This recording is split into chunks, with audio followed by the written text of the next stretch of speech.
The world's gone mad.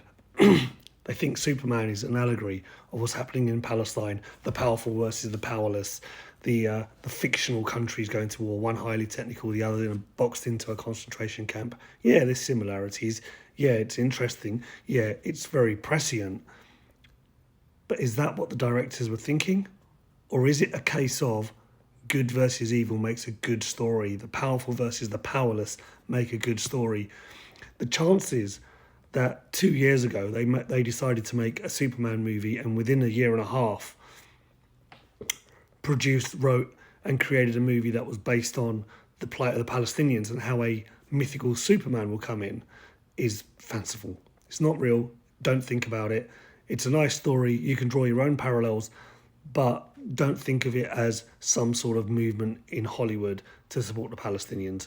That's not happening. The music industry is moving, but once again, Hollywood, 200 movies that really create the Holocaust industry, that highlights the plight of the Jews, that then allows that horror of the Holocaust to be used to oppress the Palestinians.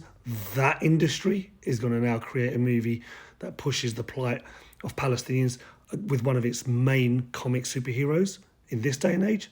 I'm not sure.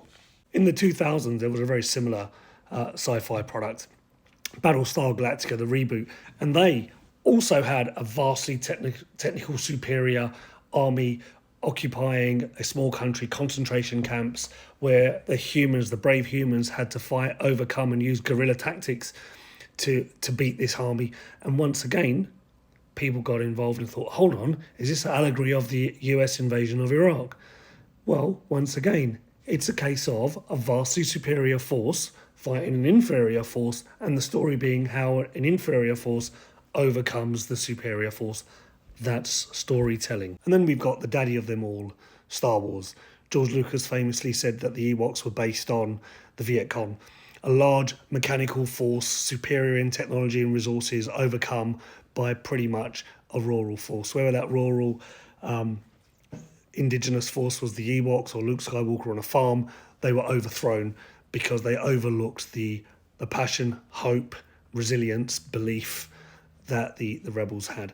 But the real story isn't any of these Star Wars or Battlestar Galactica or Superman. The real story is, how the fuck did Israel become the victim when they are the powerful? Now that question needs to be asked. Where the actual empire pretends it's the Ewoks, the empire pretends it's the powerless. Now how the hell did we ever allow that to happen?